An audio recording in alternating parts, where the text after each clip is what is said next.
Imelist aastat 2026 meile kõigile ja soovin sulle, armas Valguse kanali vaataja, parimat tervist, küllust ja kuhjaga õnne ja ka kerget liikumist uuele ajaniilile, kui see on see, mida sa tõeliselt soovid. Tänase video pealkiri on täiskuu jaanuaris 2026, sest 3. jaanuaril 2026 kell 12.03 on täiskuu oma maksimumvõimsuses.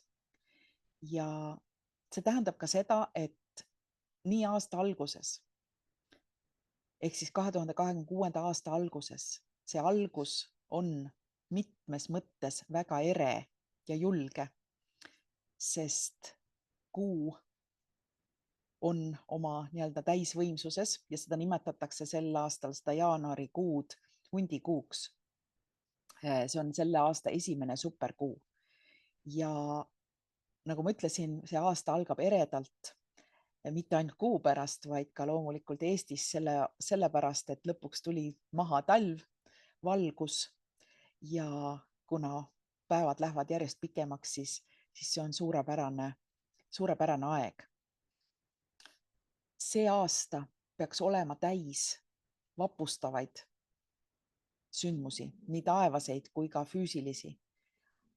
Ja esimene neist, see taevane sündmus on ju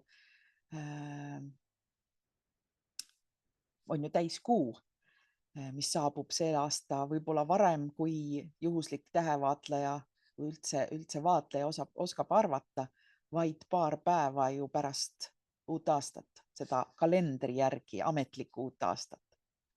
Aga sellest, mis on tegelik uus aasta, sellest me jõuame rääkida sel aastal, ma usun veel küll. Aga mida tähendab siis 2026. aasta hundikuu? Jaanuari täiskuu,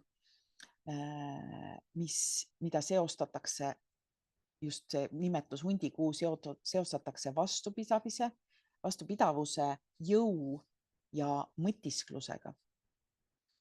Ja sarnaselt teiste täiskuudega pakub 2026. aasta jaanuari, see superkuu, meile kõigile võimalust vaimselt laadida. Ja see on eriti teretulnud võimalus praegu ju selle ametliku uue aasta alguses. Iga täiskuu on tegelikult ju uus võimalus vabaneda sellest, mis pole meile enam kasulik. See energeetiline hetk annab meile võimaluse otsustada, mida me oma elus tahame või enam ei taha.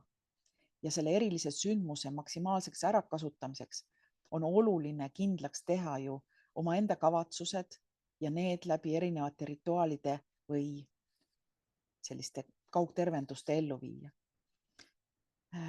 Ehk siis nii täiskuu kui ka noorkuu, kuu loomise aeg on ju eelkõige võimalused taas ühineda oma vajaduste, soovidega, emotsioonidega.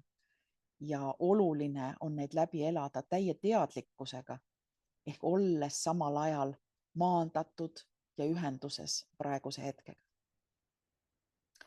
Ja uue aasta siis esimene täiskuu on see, mis loob energeetilise ja emotsionaalse aluse eelseisvatele kuudele. Ja need kuud saavad olema väga erilised. Kõik. Ja sellepärast ongi see tegelikult see praegune aeg. Võtke aega mõtisklemiseks, selguse loomiseks ja asjade lõpuli viimiseks. Kui kuu saavutab oma tippheleduse, ehk siis 3. jaanuaril kell 12.03, sümboliseerib ta tõevalgustumist, emotsionaalset küpsust ja ka kõrgendatud intuitsiooni. Kasutage seda aega ära.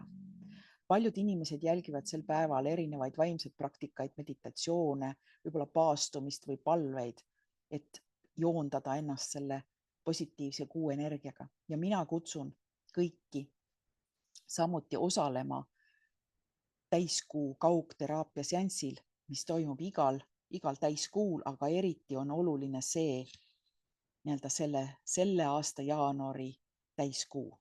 Ja see seanss on kõigile avatud juba paar päeva tagasi ehk siis 1. jaanuarist kella 12.03 kuni teisipäeva 6. jaanuarini kella 12.03 ja juhised sellel seansil osalemiseks leiad sa nagu ikka minu kodulehelt www.kaialisa.com/kaugteraapiad ja täiskuu kaugteraapia on siis see, kus on need juhised, mida ja kuidas sa saad sellel osaleda. Nii et kasuta seda võimalust, sest see loob väga tugeva aluse sulle selleks aastaks ja kõikide sündmustega toimetulekuks ja kõikide sündmustele nii-öelda täies väes vastu seismist ja nii-öelda nende muutuste vastuvõtmist, mis meil ees seisavad inimkonnana. Nii et kohtume Valguse kanalil ja kohtume ka kindlasti teiega sellel kaugseansil. Nii et kohtume ja ilusat päeva sulle.